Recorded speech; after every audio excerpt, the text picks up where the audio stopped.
Hey, the 100 fans, I'm Leanna Aguilera coming to you live because ET is at Comic-Con right now with Eliza Taylor and Bob Morley from the 100. Hi, guys. Hi. It's always a pleasure welcoming you into the suite. Oh, we love coming here. Thank you so much for taking the time. But I've got to talk to you about something. It was a lovely June afternoon, and I was sitting on Twitter, and all of a sudden the internet exploded because you guys shared the delightful news that you got married. Congratulations. Thank you.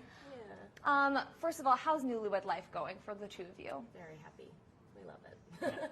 Yeah. This came as such a sweet surprise to all the 100 fans out there because not only did they not know that you were dating, but they had no idea that you guys were even engaged or getting married.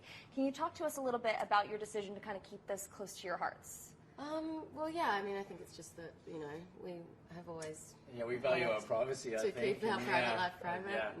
Yeah. And it's a private life called that because it should be private. Yeah. Yeah. But you guys have been sharing scenes together for the past 6 years. I'm curious to know, Bob, when did you know that Eliza was the one?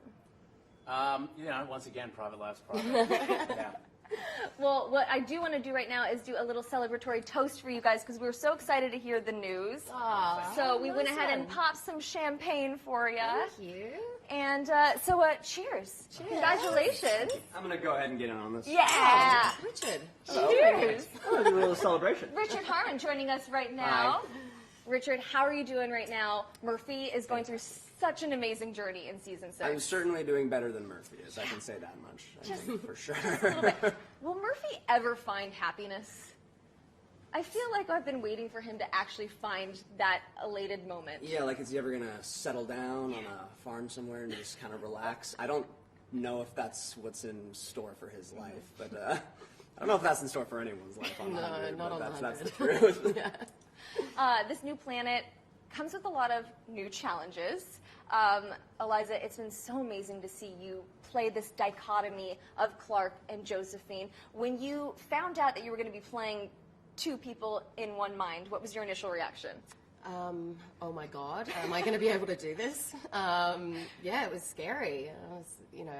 I know Clark back to front, but playing a completely different character in the same body, it seemed really out there, but I think it worked out.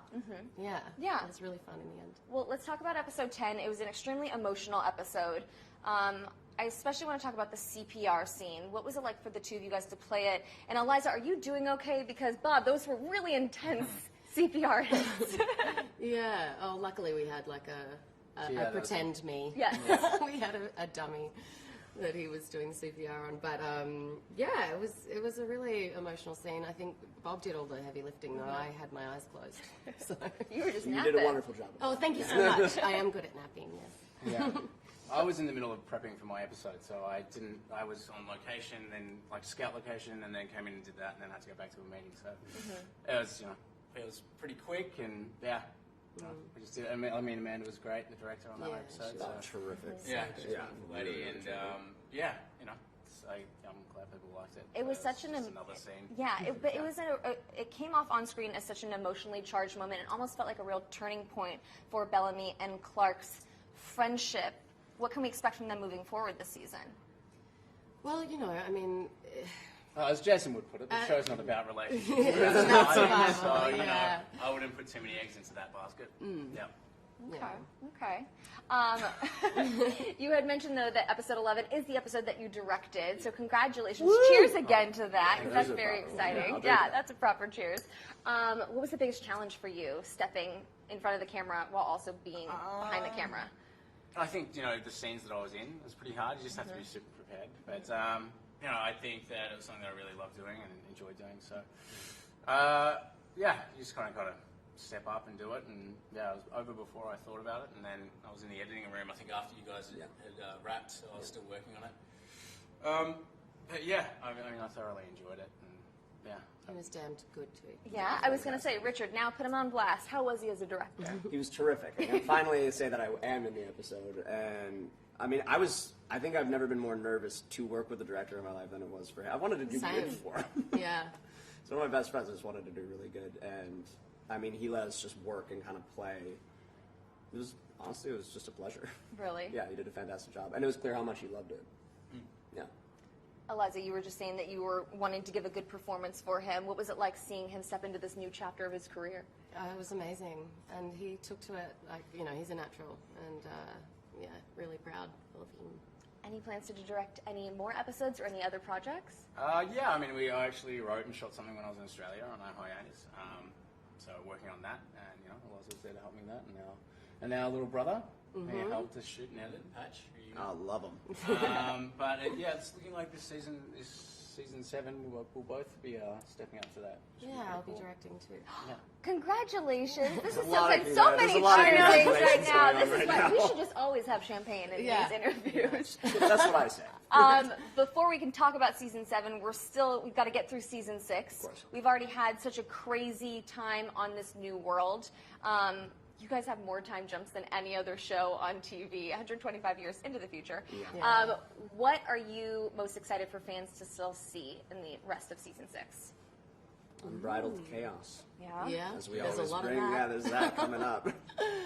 Yeah, that. I mean, we've been kind of been going this way the entire season and setting it up and kind of getting to know this planet and this civilization that's been running for, I don't know, a couple hundred years already. Yeah. Yeah, so I think it's all been kind of coming to this climax, and I'm kind of excited for everyone to see it. Definitely. We've already seen your characters go through so much over the past 6 years. Yes. As we go into season 7, what is still on your 100 bucket list? What would you like to see? We'll start off with, what would you like to see from Murphy in season 7? I'd like to see him finally make up his mind about what he deems his morality is. And like that's what I've loved, kind of playing that compass. But eventually, he's going to have to decide and make a choice on kind of what side he's on. But that's the great thing about the show. Is there's so many. It's a real gray area for everyone, and what you're kind of able to do and have to do to survive is not always morally okay. So I'd like to see him maybe fall on one side of the line. But I don't know. I'm just excited to see what they have in store for him if he makes it that far. Fingers crossed. I mean, you've made it 6 years. What about for Bellamy? What are you hoping to I think it'd be nice to bury the hatchet with Octavia and kind of finally move on to some sort of different storyline after about 6 years of playing that. It's I think that the two of them have grown enough to hopefully move forward. But you know, once again, we'll see what happens. see? Yeah. And what about for Clark? I'd just love to see her kick back on a beach, get a tan, you know. That's it, really. That sounds amazing. Yeah, if we could find a beach, that'd be great. She's been through so much. Maybe they all should just go and search for another planet that's a little bit more relaxing. That's right. They had other ones. There was backups. There are backup You planets. never know. Who knows? You never know. Yeah. Yeah. The one thing I do know is how much I adore you guys. Thank you so much for Thanks sitting for down with having me. I us. really appreciate it. Thank you for cheersing with Thank us. you And for thank you for all the fans. Keep it locked to ET Live because we're going to be coming to you live from Comic-Con, and we're going to get these superstars over into our photo booth, and you can check out all the photos on social media. Bye, guys.